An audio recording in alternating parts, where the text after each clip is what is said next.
নমস্কাৰ, মই মীনাক্ষী গগৈ। মই আপোনালোকৰ লগত যিটো লাভ ষ্টৰী শ্বেয়াৰ কৰিবলৈ লৈছোঁ, লাভ ষ্টৰীটো লিখি পঠিয়াইছে যোৰহাটৰ পল্লৱী বৰাই।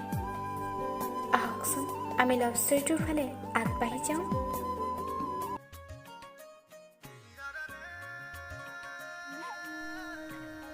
বহুদিনৰ মূৰত তোমাক লৈ আকৌ কিবা এটা লিখিব মন গ'ল। আজি 3 বছৰ হৈ গ'ল বিচ্ছেদৰ বতাহে কোবাই যোৱা। মোৰ বাবে অভিশপ্ত দিনটো মনত পৰিলে আজিও বুকুৰ কোনোবাখিনিত কিবা এটাই খুন্দিয়াই যায়।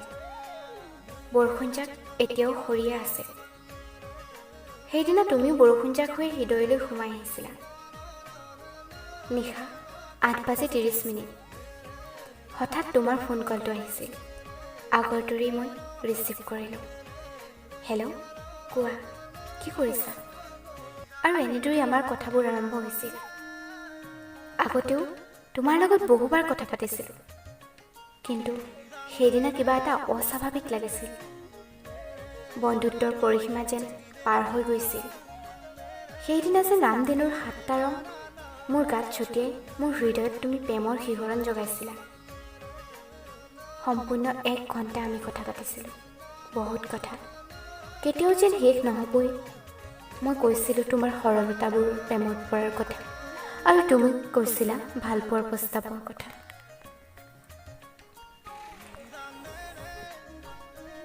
মই বুজি উঠিছিলোঁ তোমাৰ মৰমবোৰ। কলেজ গেটত প্ৰতিদিনে অপেক্ষা কৰিছিলোঁ তুমি অহালৈ। শনিবাৰটো আহিলে যে আমি কিমান বেয়া পাইছিলোঁ। কৃষ্ণচূড়াজোপাৰ তলত বহি আমি প্ৰায়ে কথা পাতিছিলোঁ। তুমি বাস্তৱ জগতখন দেখুৱাই কৈছিলা জীৱনৰ সংগ্ৰামৰ কথা। মই প্ৰতিশ্ৰুতি দিছিলোঁ আজীৱন তোমাৰ লগত থকাৰ। তোমাৰ অভিমানী মুখখন চাই মই পাহৰি গৈছিলোঁ মোৰ জীৱনৰ যন্ত্ৰণাবোৰ। লাহে লাহে যেন সময়বোৰ সলনি হৈ আহিছিল। তুমি সময়ৰ লগে লগে সলনি হৈ পৰিছিলা।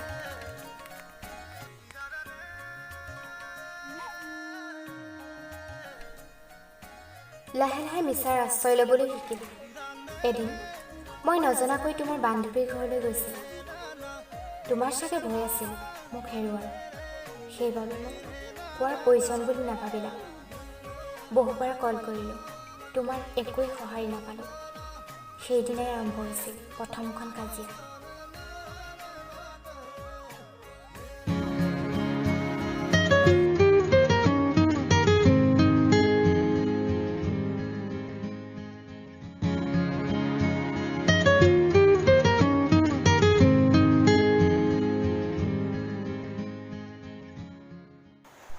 ঐ, ফোন কিয় ৰিচিভ কৰা নাছিলা?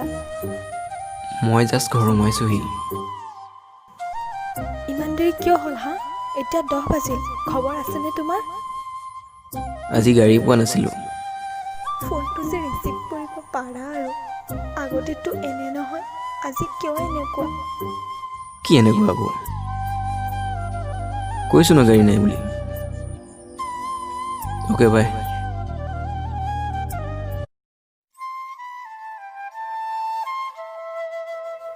মই জানিছিলোঁ তুমি মিছা মাতিবা, সেয়ে ফোনটো কাটি দিছিলোঁ। সেইদিনা কিমান কান্দিলোঁ হয়তো কেতিয়াও বুজি নাপাবা, কাৰণ তুমি মোৰ পৰা ইতিমধ্যে আঁতৰি গলাই। তোমাৰ যুক্তি আছিল, তাই তোমাৰ বান্ধৱীহে, আন একো নহয়। কিন্তু মোৰ সন্দেহ আছিল, কিয়নো সকলোৱে তোমাৰ আৰু তাইৰ মাজত থকা সম্পৰ্ক প্ৰেমৰ নাম দিছিল, আৰু তুমি মোক কেতিয়াও তোমাৰ গাৰ্লফ্ৰেণ্ড বুলি কোৱা নাছিলা। সেইদিনা বহুত কাজিয়া হ'ল আমাৰ, বহুত কাজিয়া।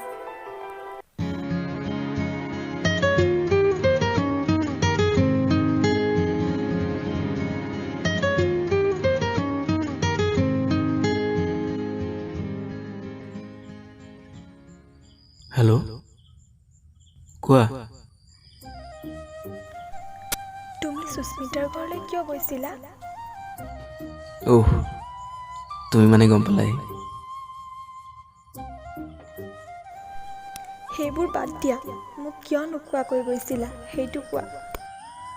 তুমি যে মোক ডাউট কৰিবা, চ' নক'লোঁ। কিন্তু এতিয়া গম পোৱাৰ পাছত মোৰ কেনেকুৱা লাগিব এবাৰ ভাবি চাইছানে তুমি? Please stop it. বিশ্বাস নাথাকিলে ৰিলেশ্যনত নাথাকিবা। বিশ্বাসৰ কথা নহয় অ'। তুমি তাইৰ বাবে মোক কিয় মিছা মাতিছা? অ' প্লিজ লাগি নাথাকিবা। মই তাইৰ লগত ভাল, তাৰ মানে এইটো নহয় যে মই তাইক ভাল পাওঁ। Please don't disturb me. It's okay, I am sorry, বাই।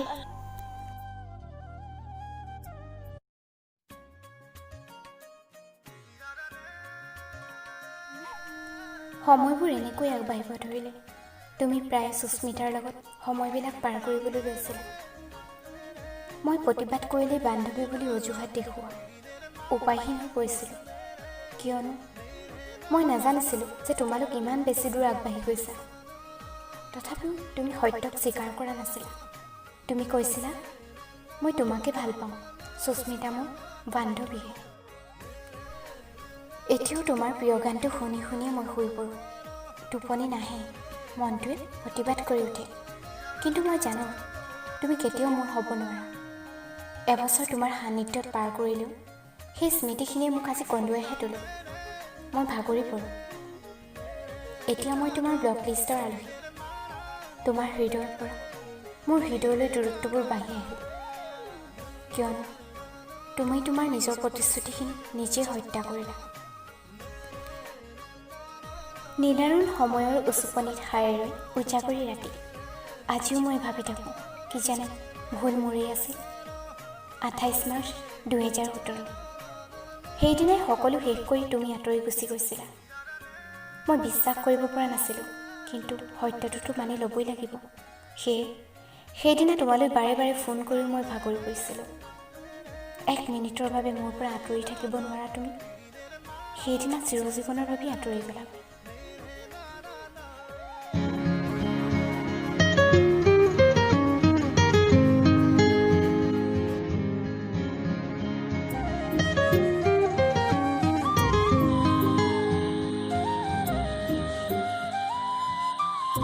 কিয় ফোন কৰিছা? প্লিজ মোক আৰু আমনি নকৰিবা। মোক নিজৰ মতে থাকিব দিয়া। আঁতৰি যোৱা মোৰ লাইফৰ পৰা। শুনাচোন, কি হৈছে অ' তোমাৰ? কি কৰিলোনো মই? এবাৰ কোৱা। নাই, একো কৰা নাই। নোৱাৰা হৈছোঁ আৰু তোমাৰ লগত। লাইফটো শেষ কৰি দিছা তুমি। এইবোৰ কি কৈছা? ঐ, মই তোমাৰ পৰা আঁতৰি কেনেকৈ থাকিম? নোৱাৰো অ', প্লিজ এনেকৈ নক'বা। মই নাজানো তুমি কেনেকৈ থাকা। মই আৰু তোমাৰ লগত ব'ৰ হ'ব নোৱাৰোঁ। ইমান দিনৰ সম্পৰ্ক তুমি পাহৰি যাব পাৰিবা? য়েছ, বিকজ মই এতিয়া সুস্মিতাক ভাল পাওঁ।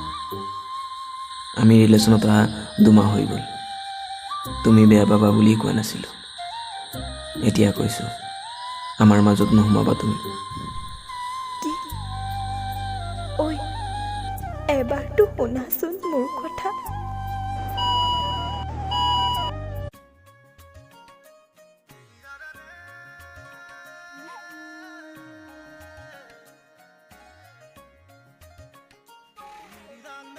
মোক একো ক'বলৈ সুবিধা নিদিলা। নাজানিলোঁ কিহৰ বাবে এনেকুৱা কৰিলা। ফোনটো কাট কৰি তুমি ব্লক কৰি দিলা মোক। তথাপিও তোমাৰ সুখৰ বাবেই মই আঁতৰি আহিলোঁ। সন্মুখত বহুবাৰ লগ পাইছোঁ তোমাক, তথাপিও অৱহেলিত হোৱাৰ মন নাই। সেইবাবে এবাৰলৈ নুসুধিলোঁ কিয় এনে কৰিলা বুলি। এতিয়া তোমাৰ সুখৰ বাবেই মই উজাগৰি ৰাতিবোৰ সাৱটি লওঁ। বৰষুণ যাক বেছি হৈ আহিছে। স্মৃতিবোৰে আজি বৰকৈ আমনি কৰিলে। শেষত তোমাক এটা কথাই কওঁ, তুমি সুখী হোৱা। জীৱনৰ যন্ত্ৰণাবোৰ সামৰি ময়ে থাকিম এনেকৈ উজাগৰি। তুমি মাথো সুখত থাকা, এয়াই প্ৰাৰ্থনা।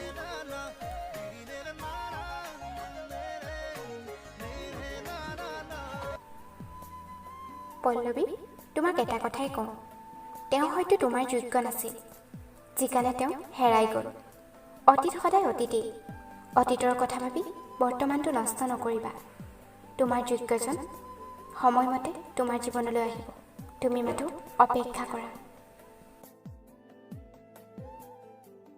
Thanks for watching video, and for more videos please subscribe our channel.